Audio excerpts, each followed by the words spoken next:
बाल बाल बचा अमेरिका, एक बिल ने खत्म कर दिया शटडाउन का खतरा। आखिरकार पूरा माजरा क्या था, जानेंगे। वहीं बांग्लादेश में क्या भारत बड़े कांड करवा रहा है। जियोपॉलिटिक्स में बहुत कुछ चल रहा है, हमेशा की तरह जानने को मिलेगा बहुत कुछ। आइए जानते हैं इन खबरों को विस्तार से। दुनिया की महाशक्ति अमेरिका ने खुद को एक बड़ी शर्मिंदगी से बचा लिया है। पहले कहा जा रहा था कि अमेरिका की सरकार को जरूरी फंड्स नहीं मिलेंगे और उस वजह से पूरे देश में शटडाउन लगाना पड़ जाएगा। लेकिन अब एक जरूरी बिल पारित हो गया है, बस राष्ट्रपति बाइडेन के हस्ताक्षर होने हैं। ऐसे में माना जा रहा है कि एक बड़े खतरे को टाल दिया गया है। जानकारी के लिए बता दें कि अमेरिका के कई सरकारी कार्यालयों पर बंद होने का खतरा मंडरा रहा था। अगर 20 दिसंबर तक संसद द्वारा नया विधेयक पारित नहीं किया जाता तो 21 दिसंबर से कई सरकारी कार्यालय फंडिंग के अभाव में बंद हो जाते। आधिकारिक तौर पर इसे सरकारी शटडाउन कहा जाता है। गुरुवार रात रिपब्लिकन द्वारा प्रस्तुत रिवाइज्ड स्पेंडिंग प्लान, जो सरकारी बंद को टाल सकती थी, सदन में पारित नहीं हो सकी। इसे पारित होने के लिए प्रतिनिधि सभा में 2/3 बहुमत की आवश्यकता थी, पर 38 रिपब्लिकन्स ने अधिकांश डेमोक्रेट्स के साथ मिलकर इस विधेयक के खिलाफ मतदान किया। नवनिर्वाचित राष्ट्रपति डोनाल्ड ट्रंप ने रिपब्लिकन हाउस स्पीकर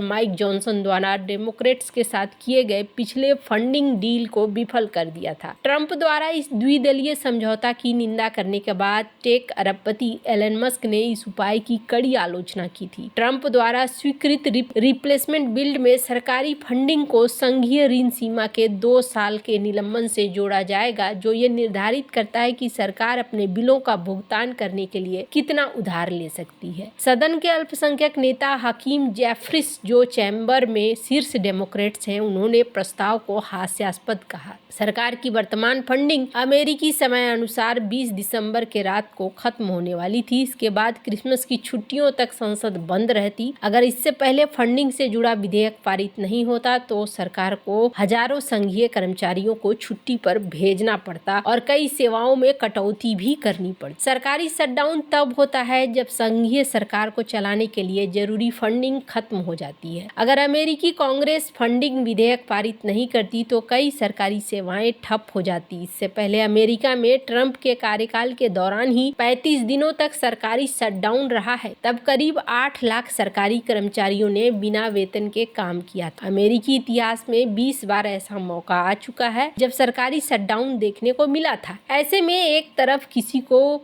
सैलरी नहीं मिल पाती है, दूसरी तरफ कई कंपनियों में वर्कफोर्स ना के बराबर हो जाती है। 2013 में जब ऐसी स्थिति बनी थी तो कनाडा बॉर्डर पर सिर्फ सुरक्षा के लिए एक व्यक्ति मौजूद था, लेकिन अब वो जरूरी बिल पारित हो गया है जो बाइडेन के साइन होने हैं। ऐसे में अमेरिका में शटडाउन का खतरा अभी के लिए टल चुका है। खैर, अब आने वाले समय में देखना होगा कि अमेरिका किस तरीके से चीजों को हैंडल करता है। जहां एक तरफ ये सब कुछ चल रहा है तो वहीं दूसरी तरफ बांग्लादेश भारत के ऊपर आरोप लगाने से पीछे नहीं हट रहा है और बांग्लादेश तो थोड़ा और आगे निकल गया है। अब इन्होंने एक रिपोर्ट पेश की है और रिपोर्ट में इन्होंने कहा है कि बहुत सारे लोग गायब हुए हैं बांग्लादेश में और गायब होने में भारत का भी हाथ है। बांग्लादेश की अंतरिम सरकार की ओर से बनाए गए आयोग ने दावा किया है कि पूर्व प्रधानमंत्री शेख हसीना के शासनकाल के दौरान जबरन गायब किए जाने वाली घटनाओं में भारत की भी भूमिका सामने आई है। सरकारी समाचार एजेंसी BSS ने शनिवार को आयोग की रिपोर्ट का हवाला देते हुए कहा कि बांग्लादेश के जबरन कायम किए गए मामले में भारत की संलिप्तता सार्वजनिक रिकॉर्ड का मामला है। रिपोर्ट में यह भी कहा गया कि सुप्रीम कोर्ट के रिटायर्ड जज मैनुअल इस्लाम चौधरी की अध्यक्षता वाले 5 सदस्यीय आयोग का मानना है कि कुछ कैदी अभी भी भारतीय जेलों में बंद हो सकते हैं। आयोग ने कहा कि हम विदेश और गृह मंत्रालय को सलाह देते हैं कि वे भारत में अभी भी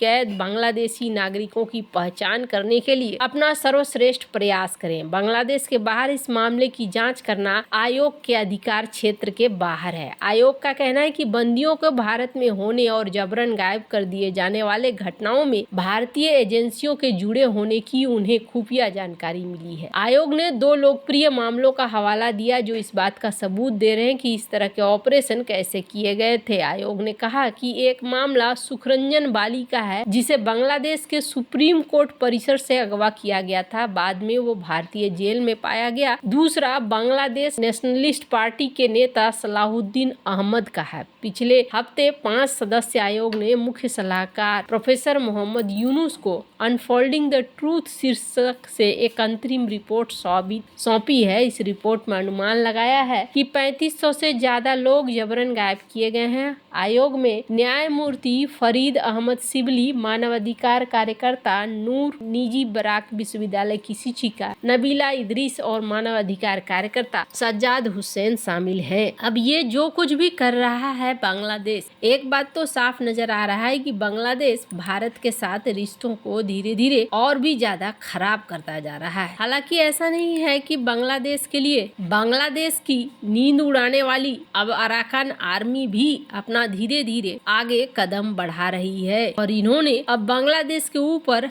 आरोप लगाया है और इन्होंने कहा है कि ये अपने देश के अंदर बहुत सारा टेरर कैंप वगैरह चलाते हैं, इसलिए इनके ऊपर हम नजर रखेंगे। भारत ने भी अब बांग्लादेश से लगते बॉर्डर पर अपनी तैनातियों को कड़ा कर दिया है और इस मुद्दे पर भारत भी बहुत गंभीरता से चल रहा है। हालांकि बांग्लादेश ने अपना अगले साल का बजट भी तय कर रखा है 797,000 करोड़ टका और अब ये कहां से आएगा इस चीज को लेकर अभी भी यहाँ पर समस्या है। पर इतना माना जा रहा है कि यहाँ बैंक वगैरह कुछ मदद करने के लिए आगे बढ़ सकती हैं। जो शुरुआत दिख रहा है वो शुरुआत IMF के साथ दिख रहा है। ऐसे में माना जा रहा है कि बांग्लादेश यहाँ पर जो कुछ भी कर रहा है, बांग्लादेश के पीछे बड़ी शक्ति जरूर है जिसकी वजह से ये देश इतना कुछ कर रहा है। पर भारत को और भी ज्यादा सतर्क रहने की जरूरत है ताकि भारत अब इस क्षेत्र में आई नई मुसीबत को